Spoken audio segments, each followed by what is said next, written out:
Hello, everyone. We could do it better than that. Hello, everyone.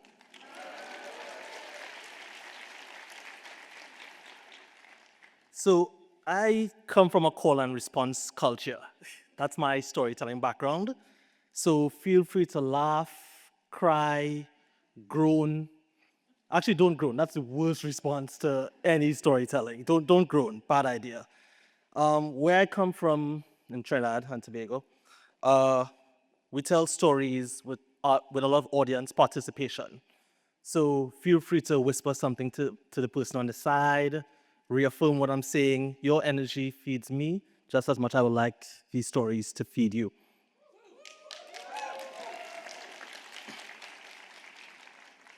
Good job. So a few months ago, in the dead of winter, I was sitting on my ridiculously red couch. I'm Caribbean, so we need to have all of the colors in our apartment. I had lived in this beautiful Brooklyn apartment. Out the window, you could see the skyline of Manhattan on a clear day. Then one of the organizers for this conference, um, quite frankly, he slid into my DMs. His name is Christian, and he introduced himself today. So thank you, Christian. So he sent me this message in December. I was telling you that here in Bucharest, we are doing a neat storytelling gathering called The Power of Storytelling. And we're building the lineup. I would love for you if you could partake in something.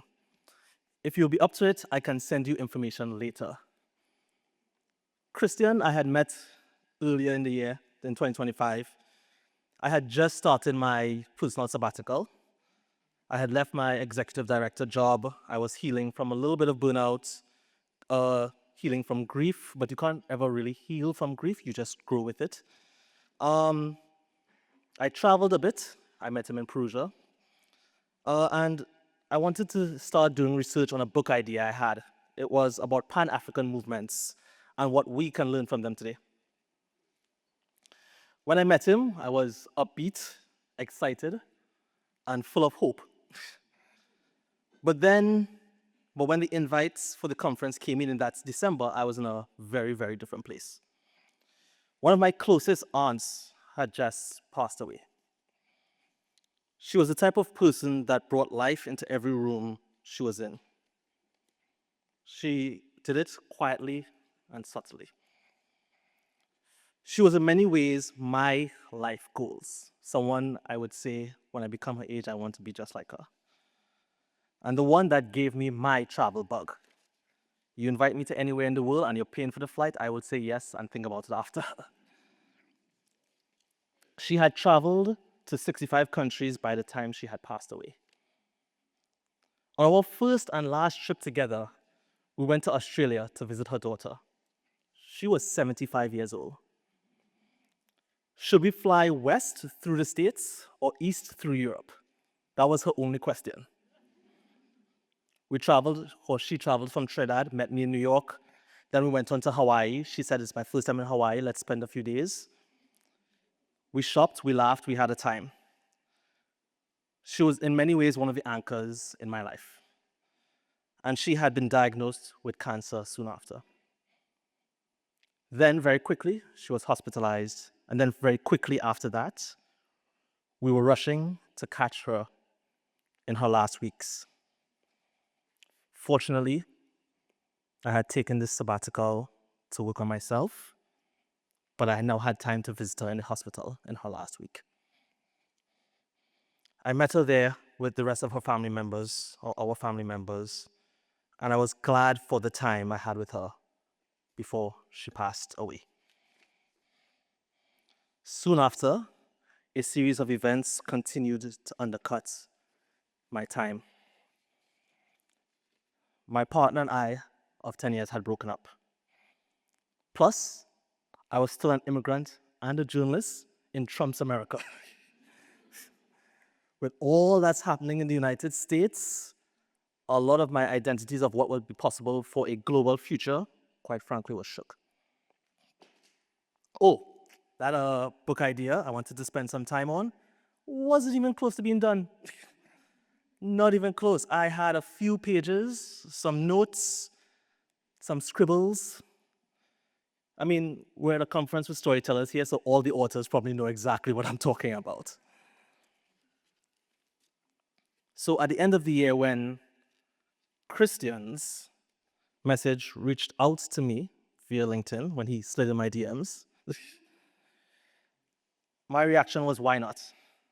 You know what? Why stay on this vibrantly red couch and mope? That didn't make any sense.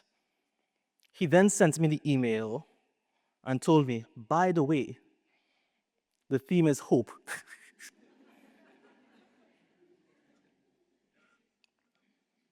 This asshole. I cursed his name left and right. I mean, who could talk about hope at this time? I didn't feel particularly hopeful. But as you can see, the problem was I had already said yes. I had already agreed to stand in front of you all and talk about hope. But the truth of the matter is,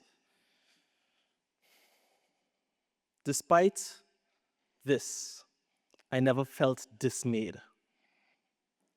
Very much, dismay is the opposite of hope.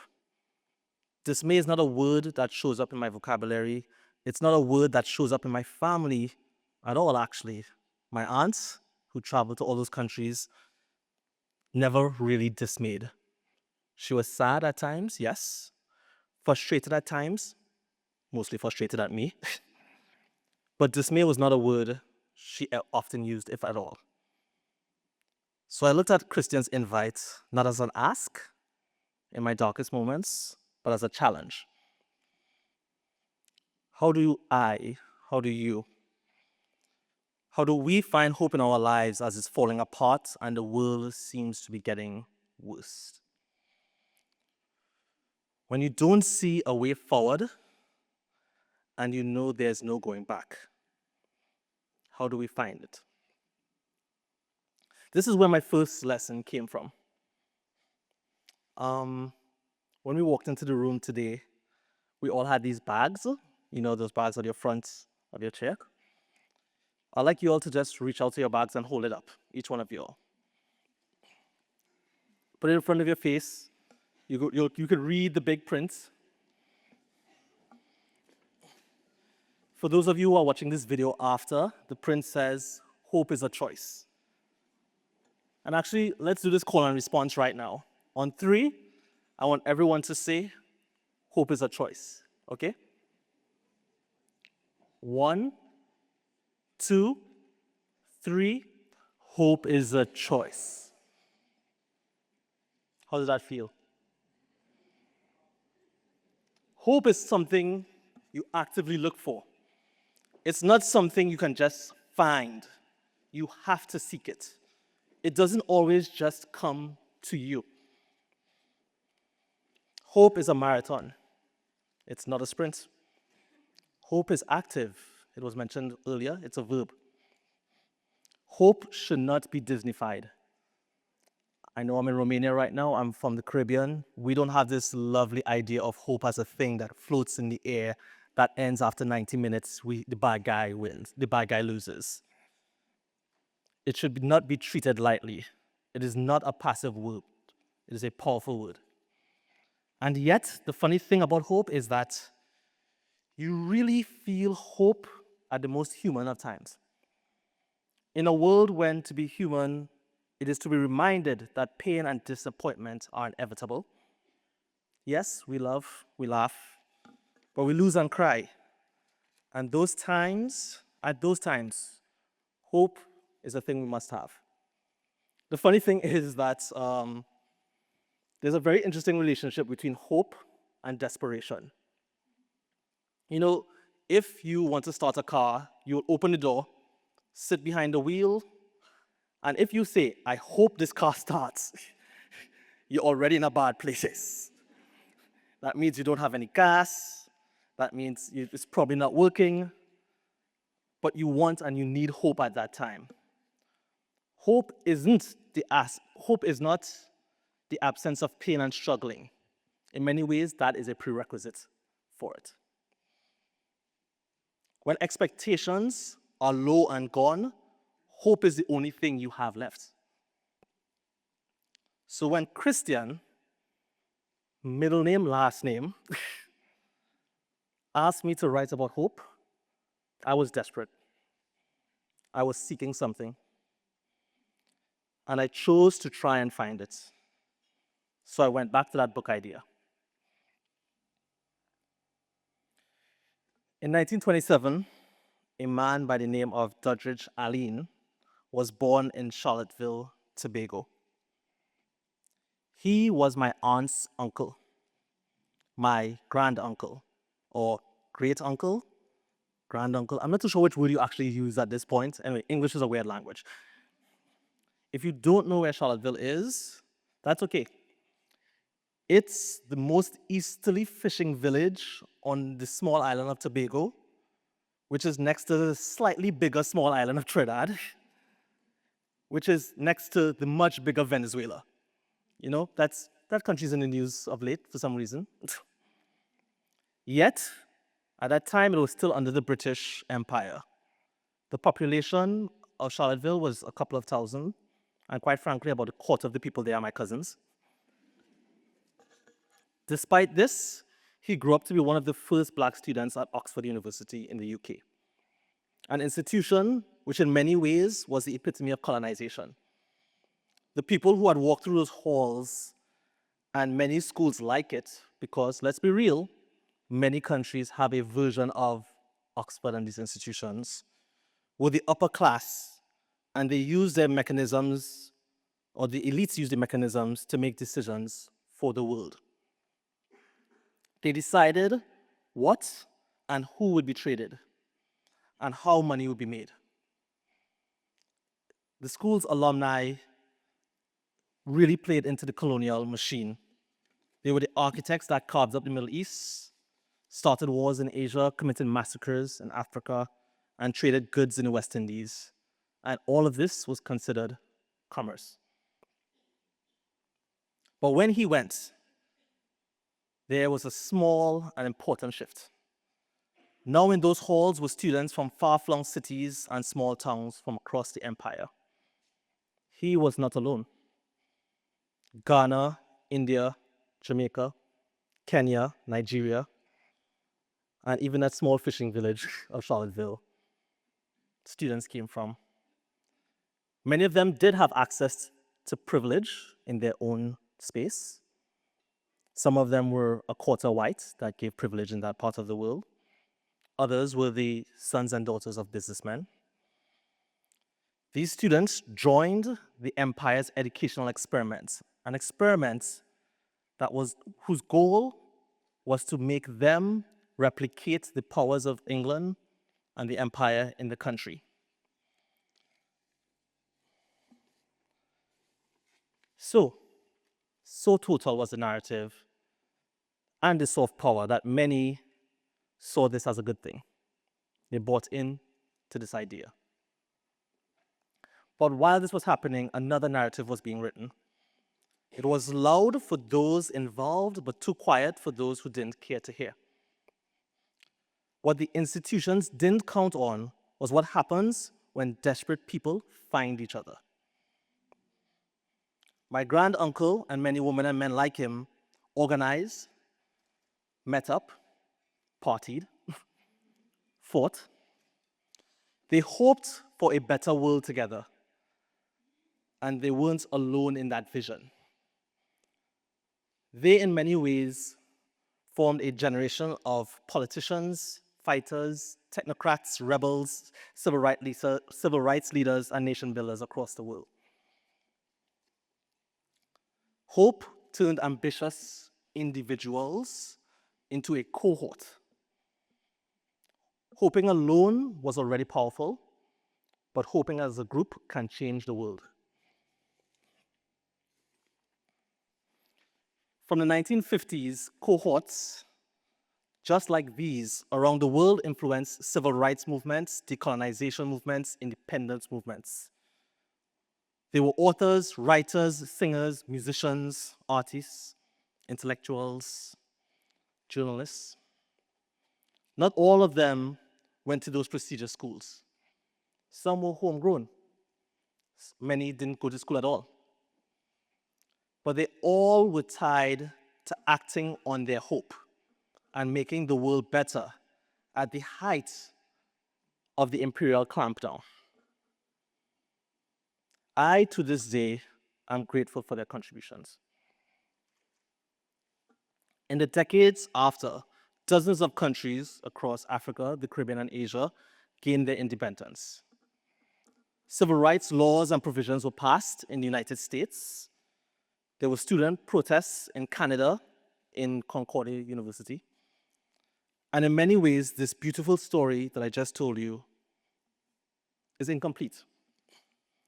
The fact is that those cohorts joined a long history of other imperfect resistant movements and cohorts and visionaries that came before them,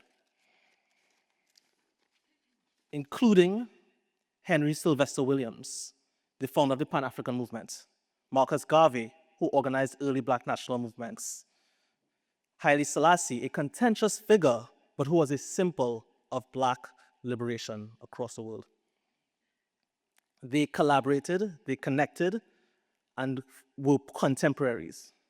For example, Martin Luther King, civil rights activist in the United States, attended the first Independence Day celebrated in Ghana after he was invited by the country's first Prime Minister, Kwame Nkrumah, who went to school at Lincoln University in Pennsylvania a few years after the first Prime Minister of Nigeria. One of the major songs played at that event was produced by an artist, Lord Kitchener, who was from Trinidad and Tobago, halfway around the world. If that doesn't show you how hope crosses borders, I don't know what does. And this generation, this cohort, also inspired and challenged, or was inspired and was challenged by the generation that came after them. The Stokely Carmichaels of the world or the Black Panthers of the world who were not happy at the pace of progress or the replication of some of those same colonial structures in those newly independent countries. Two things could be true at the same time. I am here in Bucharest right now, talking to you all. In many ways, I am a product of hope from those intellectuals, those journalists, from my aunt and from my uncle. About 100 years ago, my great uncle found his cohorts in the halls of Oxford University. I hope to find my cohort here. When he got to the UK, he met others like him. They all didn't agree. That wasn't the point. They all hoped for a better world. But here's what none of those people did. They didn't wait. Their hope was not passive. Their hope was not quiet. Their hope was loud. Their hope was active. Their hope was rambunctious. In Christianity, there's a saying, faith without work is dead. I would like to add that hope without action is a waste. Hope is not a feeling you sit with while the world burns. It is not a wish. It is a decision to move toward something better with others right now. We need to seek it. We need to find others who are seeking it as well. And after we find each other, we need to act. When times are rough, I usually turn to my family. and my history. The call and response I mentioned earlier doesn't just happen in spaces like this: conferences, classrooms, places where we gather and sip coffee, drink beer. I am partial to wine myself. The call and responses happen through time and generations, through cohorts that came before us and cohorts we have to inspire that come after us. If you are here listening to my rambles, you have already chosen hope. You are already hoping in a group. No, actually, I take that back. You are hoping in a cohort.